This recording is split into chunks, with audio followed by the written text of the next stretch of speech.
اے آل یعقوب، میرے وہ احسان یاد کرو جو میں نے تم پر کیے تھے، اور اس اقرار کو پورا کرو جو تم نے مجھ سے کیا تھا۔ میں اس اقرار کو پورا کروں گا جو میں نے تم سے کیا تھا، اور مجھی سے ڈرتے رہو۔ اور جو کتاب میں نے اپنے رسول محمد صلی اللہ علیہ وآلہ وسلم پر نازل کی ہے، جو تمہاری کتاب یعنی تورات کو سچا کہتی ہے، اس پر ایمان لاؤ اور اس سے منکر اول نہ بنو، اور میری آیتوں میں تحریف کر کے ان کے بدلے تھوڑی سی قیمت یعنی دنیاوی منفعت نہ حاصل کرو، اور مجھی سے خوف رکھو،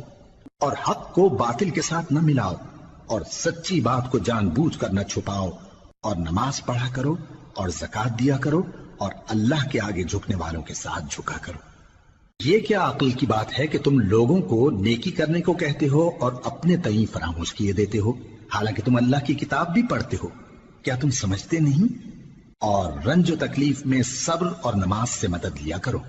اور بے شک نماز گراں ہے، مگر ان لوگوں پر گراں نہیں جو عجز کرنے والے ہیں، جو یقین کیے ہوئے ہیں کہ وہ اپنے پروردگار سے ملنے والے ہیں اور اس کی طرف لوٹ کر جانے والے ہیں۔ اے یعقوب کی اولاد، میرے وہ احسان یاد کرو جو میں نے تم پر کیے تھے، اور یہ کہ میں نے تم کو جہان کے لوگوں پر فضیلت بخشی تھی۔ اور اس دن سے ڈرو جب کوئی کسی کے کچھ بھی کام نہ آئے، اور نہ کسی کی سفارش منظور کی جائے، اور نہ کسی سے کسی طرح کا بدلہ قبول کیا جائے، اور نہ لوگ کسی اور طرح مدد حاصل کر سکیں۔ اور ہمارے ان احسانات کو یاد کرو جب ہم نے تم کو قوم فرعون سے نجات بخشی۔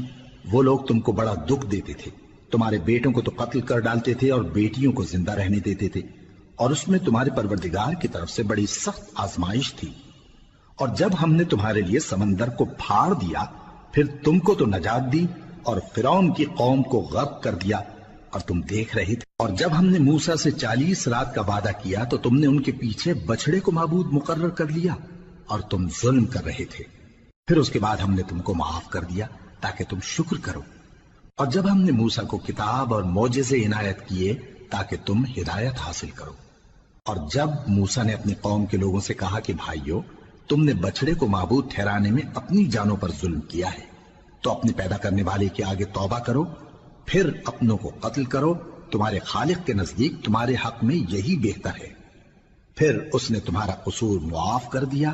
وہ بے شک بڑا معاف کرنے والا ہے،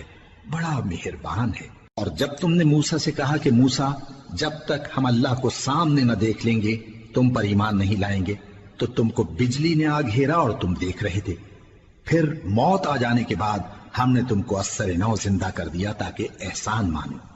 اور ہم نے بادل کا تم پر سایہ کیے رکھا اور تمہارے لیے من و سلوہ اتارتے رہے کہ جو پاکیزہ چیزیں ہم نے تم کو عطا فرمائی ہیں ان کو کھاؤ پیو، مگر تمہارے بزرگوں نے ان نعمتوں کی کچھ قدر نہ جانی، اور وہ ہمارا کچھ نہیں بگاڑتے تھے بلکہ اپنا ہی نقصان کرتے تھے۔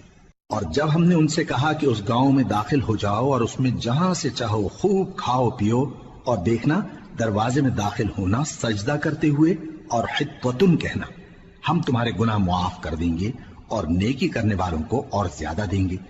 تو جو ظالم تھے انہوں نے اس لفظ کو جس کا ان کو حکم دیا تھا بدل کر اس کی جگہ اور لفظ کہنا شروع کیا، پس ہم نے ان ظالموں پر آسمان سے عذاب نازل کیا کیونکہ نافرمانیاں کیے جاتے تھے۔